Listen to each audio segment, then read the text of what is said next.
Welcome to our first podcast, Teachers Talk Back.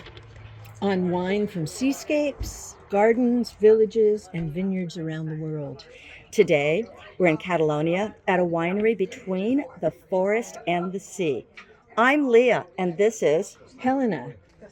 I'm Helena, and today you're going to find out about the rich heritage, experiences, and resources that we each bring to you from over 30 years of teaching together across whole language. No child left behind. Common Core, from K through high school. Art teacher, Washington, D.C., theater, special ed, and from a small community, we see each other every day in the actual places our students have soared to. Helena and I have been so lucky to know our students from kindergarten all the way into their 50s. We've taught grandchildren, children of grandchildren. We have English language learners today with degrees from Berkeley, Harvard, Stanford, special education students who are earning over $140,000 a year, and with lifelong families of their own. But first, a little information about our podcast. Have you ever walked into your child's school and passed by that door where so much conversation filled with emotion and passion seems to be coming from? You mean like a Cajun bore or a craps game? Okay, it's on that door. Okay. And on that door, it says lounge, teacher's lounge.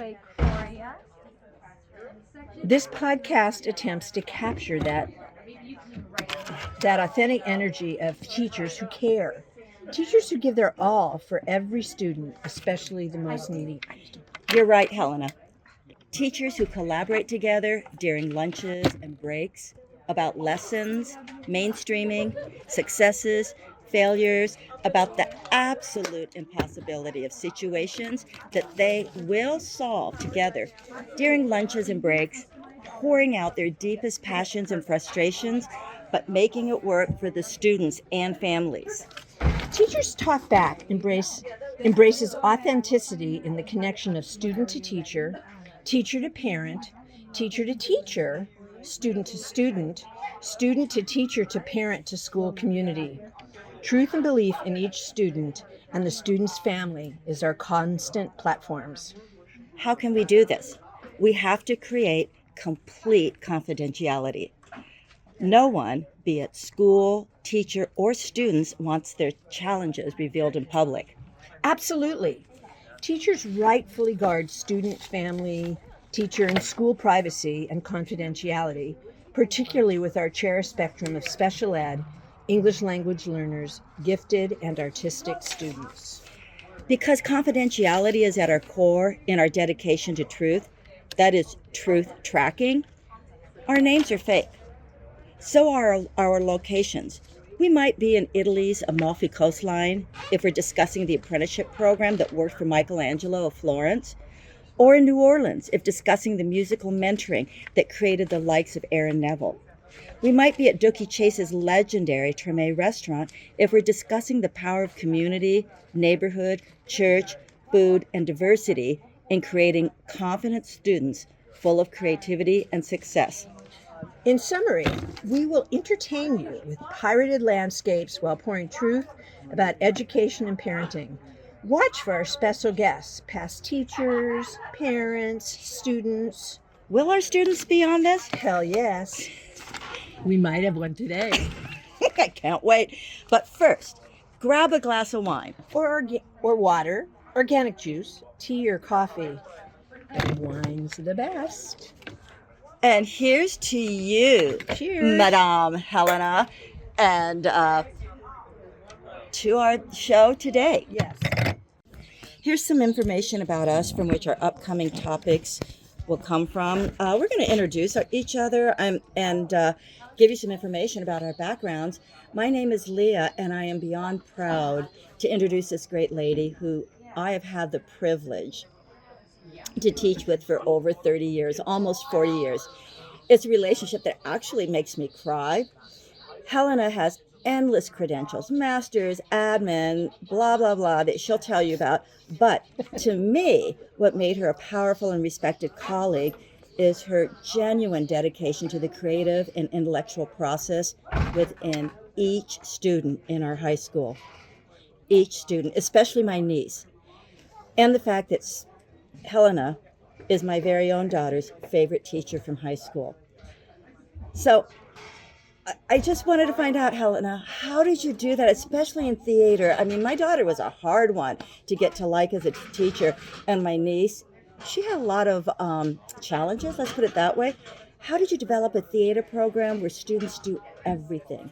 Write the script, create props, direct, act. How do you get your students to pour themselves into writing incredible stories, some that are legendary to this day, and pour themselves into creating and performing memorable characters? Well, my master's is in theater arts. And when I first got to, actually, I've taught drama in several different I didn't know that. experiences. Yeah, because it seems like every time I got hired, I was a temp. Yeah. And so I would get laid off, and then I'd find a job somewhere else. And it seemed like they always needed drama teachers. Yeah. And you had access to all those different populations. Yes. As a temp. Yes. So as I taught at a junior high, I also taught drama for an entire district. So Wow. I was an itinerant drama teacher where I'd go to different schools. what was was the span of grade levels? K-12. Wow. And, I loved it. It was delightful. Of course, I got laid off again. Typical life of a teacher. Typical especially life back in the day. Of a brand new teacher, yes. So I went to another school where I taught English and drama. And then I got laid off. So I called the school where I'd been laid off in the first place because I adored that place. Yeah. And they said, oh, yeah, you can teach art and English. Well, I'm not an art teacher, but one thing you need to know about brand new teachers is their saying is, I can do that. Right. Exactly. I can do that. And you did, And I did it, Helena. although Yeah. I had some help in the art classroom from an actual artist. And she basically bailed me and my students out. Well, I guess what amazes me, Helena, is the way you customized every play to your students. Well, it's always been my belief that any kid who wants to be on stage should be. So what I did was I would set up and I'd do an after school and I'd see who I had. And then we'd go from there. Oh, interesting. So first you saw who was there, and you get input from the students to find out what their interests were, what their strengths, if they wanted to be a writer or a set design. Mostly, actress. they just wanted to be on stage. I love it. I mean, it was, it was just me. Yeah. So we would meet on Saturdays to build the set. Gosh. I would take a couple students and we would go thrift shopping for costumes. Wow. Oh, how fun. So we did a variety of plays. We did 2 years of improv, where it was a totally improvised. How perfect for high school. They must have loved that. They loved it. Of course, I had to sit them down and go, okay, language, ladies and gentlemen. Oh, yeah. Well, I know the whole community, 1,000% of the community would always turn out for your shows. Yeah. Because they were so engaging. Yeah, we did 2 shows. So, and I would do, at the very beginning, I was doing 2 plays a school year. So by the time I retired, I'd probably done, I don't know, maybe 40 plays. And one of the most rewarding experiences for me was I had a student, very talented, very creative in both music and drama. And she was graduating from a state college.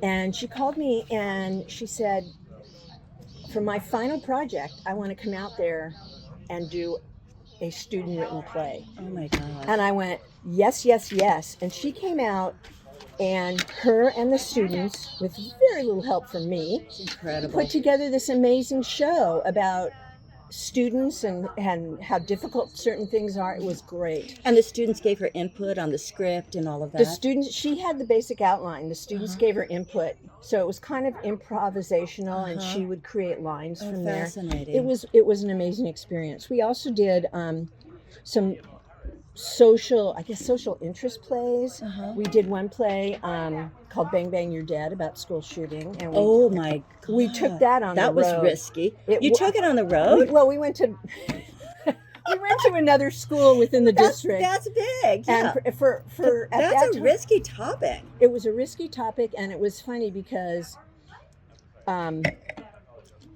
the set was a coffin that my students built. Oh my God. And the father of one of the students came up to me and said, I love the play, but it brought me to tears because his son was the shooter. And, he, so it was very real. Wow. We also did, not very well in retrospect, but we also did a play about the Matthew Shepard murder. Oh my God. And that was, my students all had to do like several lines. And it was interesting because there's a lot of swearing in there. Mm-hmm. So I went to my principal and I said, look, I really want to do this play.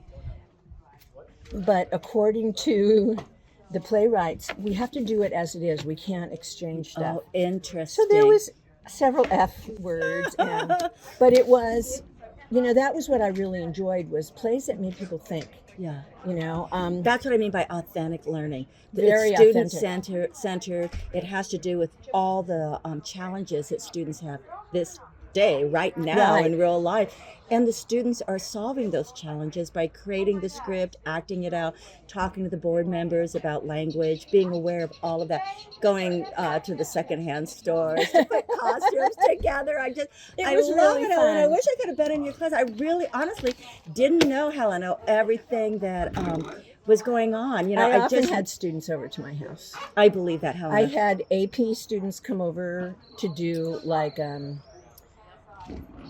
focused study before the test. I also did something called mock trial. Yeah, I was going to ask you about that, Helena. That was a big hit. I love that. So what is mock trial? Mock trial is, it's a state competition where you are given a case. Now, did you find this state competition, or did the Yeah. school say, "Oh, No. this is part of the high school curriculum"? No, No. you found it. I'm the one that added it. I'm the one that they put in the WASC. Anyway, you found this. Yeah. So what mock trial was, it's a state competition. So every school gets the same case. Mm-hmm. And you have students acting as witnesses, as attorneys, as a bailiff. So you get a student involved who doesn't really want to do anything. They get to be the bailiff. And the case is presented in front of a real sitting judge in the courthouse. No way. Which courthouse? House in Sacramento? Is that what you said? Somewhere around there. Yeah. Okay. Anyway, my students, of course, had me. They didn't have a score of attorneys helping them out. My brother is an attorney, and so he would kind of give me some suggestions. And isn't your son an attorney? yes, Yeah. So you have a well, no, background. but this was my son was in mock trial with us, which was kind of fun. Oh my gosh! But He just really liked wearing the suit. That was his But anyway, we never won, but That's okay. I watched growth from the beginning to the end, and the writing that they did, and the memorization, and the acting. It was an amazing experience. What a way to develop writing skills in a However- real life situation. like Yeah, that. it was great. It was great, and I had my crew. And they did drama with me. They did mock trial with me. Wow. What was difficult was I had too much going on. I had plays. I had mock trial. I was going to school. Well, you should have had a couple of instructional assistants that could help you. And if you get support from other teachers, Unfortunately, it was me. And when I wanted to give it up, I put out a notice that said, look, I'm overwhelmed. I would like to give this up. Whoever wants to take it on, I will do it with you for the first year. Yeah. Nobody wanted to take it on, so it died. Well, you had really high level thinking skills going on with your kids. Oh, and not yes. every teacher has the advantage of bringing that critical thinking to the classroom. In fact, if we were to look at Common Core today, No Child Left Behind before, Not a lot and of whole critical language, thinking. there's nothing like that. It would all be scripted based on what somebody thought. And based on what an administrator would think, let's do this. And then they would just give us this program because they thought it would be easy. And, we never had good professional development on it was just, But anyway, Well, what about your DC program? Oh, I God. love that, Helen. I could never figure out what it was, but I know when my niece went, she was all excited about it. she went twice. So it worked. Actually, what happened was my first year there, back after I'd been laid off and then they rehired me. Mhm. And my first year there, the counselor was promoting this DC trip through an organization called Close Up. And what Close Up is you have like 150 kids from all over the country in one hotel. Wow. And their teachers. What a great thing for a small community. Oh my with only a God! couple My hundred kids thought, families. My kids thought little towns were the big city compared to theirs. So anyway, what they would do is 2 of my students would house with 2 students from somewhere else. What was the most interesting is when 2 of my students housed with 2 students from New York City. Oh my gosh. Yeah. But what was great is they'd learn each other's slang. Oh my, They'd that is learn awesome. all this other stuff. And I got to know a lot of teachers because there was a teacher program. I really got to know DC. And I did it up until I retired. What a treasure for our students. I thank you for that. I never really saw the whole picture before. It was fabulous. I mean, my son went with us, and he still is in contact with some of the kids he met. He's in his 40s now. But he's an attorney today. No, he's not. He went to law school. And here's a perfect example of the traditional school not working for everybody. And I saw it in all 3 of his friends, his closest friends. So he barely, he just kept a 2.0 so he could play sports. Oh, yeah. But he barely, his friend. and he barely made it through. I mean, at graduation, we're like, oh, is there really a diploma in there? Yeah. But then he went to law school and aced it. Isn't that crazy? He liked it. It was meaningful. It came from inside of him. Yeah. It was his gift. And his friend, another friend who barely graduated, is now an electrician. Well, he had to go through 10 years of schooling. He had to work and go to. It's very challenging. Aced it. His other friend did the same thing with computers. So they were goof-offs in school. They barely made it through. I spent a lot of time talking to other teachers about my son and the craziness he used to do. But it just goes to show that students, you need to meet kids where they are. Exactly. And for Helena, some kids, that's it. College is not where they're going at first. And so, I mean, I think it's great. And I tried to explain this to my son, and he kind of didn't hear me. It was like, you don't have to go to college, but wouldn't it be great to have the option? Yes. So you're A through G. You want to take a year off. You want to go in the military. But if you want to go to college, you have that choice. Well, that's right. He goes, well, but then I have to take biology. So I know. But isn't that sad that our educational system, and it's not just public schools, I see it in private schools too with my interns, as you probably do with yours, that the educational system is so focused on categorical thinking, scripted thinking, empirical thinking, but not focused on what this individual student, herself or himself, want to do. It's that whole idea, and I know you experienced this in your class, was meeting students where they are and going from there. Yes, and exactly. We hear a lot about differentiated instruction and all this other stuff, but you got to meet kids where they are. And I don't think that happens a lot. I'll just put it that way. Yeah, I don't think that we're allowed as teachers to do that, nor are we encouraged. And when there's a teacher who does do it, you burn out because you're not getting the support that you need from the board, admin, other teachers. Well, and it's also, I change my lesson plans every year. I may teach the same novel, but I taught it differently. I would get depending bored. on the students Depending on my students who I would know by the time we started reading a novel, I would know who they are and know what approach to take. To me, that's a child-centered curriculum. And I applaud you, Helena, for that. I mean, it's so fascinating. Oh, can you tell me all your degrees and stuff? Just because I think the audience is going to want to know.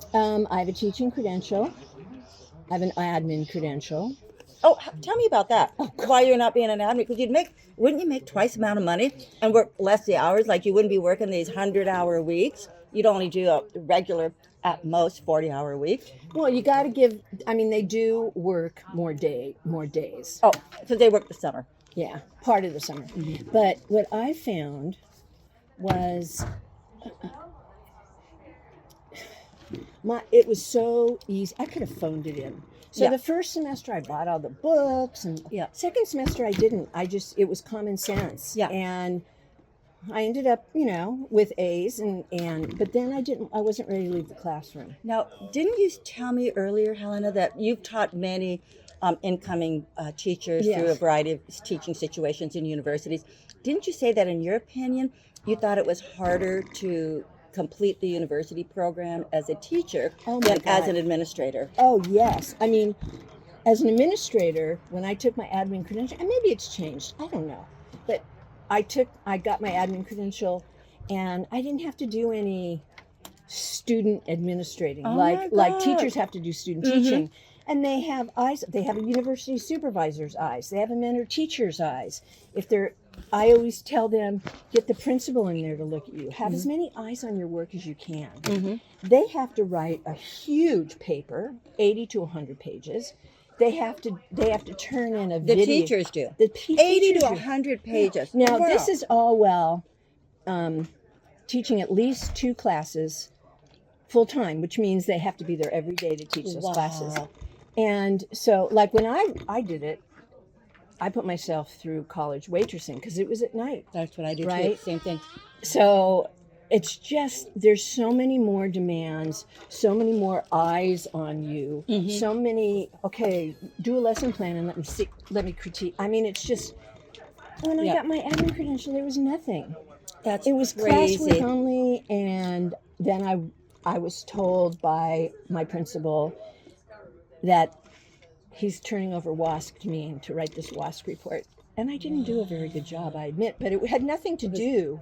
With your Yeah, credential, you don't with getting get your practice running a faculty meeting. You don't get practice talking to parents about a kid that's about to be expelled. You get none of that. Expulsion's a big issue for admin. That is so fascinating. That could be a whole podcast within itself, but you just described the whole administration versus classroom teacher. And the thing that's always fascinated me are places like Norway and Denmark, where the teachers are the administrators. They don't have a separate principal. They're run more like a university college, where the professors choose the head of the department, blah, blah, blah. And then the professors do the research. They write their own grants, and then they get a sabbatical where they can go study, write a paper. But in education, we're still the little au pairs, and we don't get those grants to go take a year, get paid what we get in the classroom, and do the research, because we could come up with great research, real research that's standardized and normed,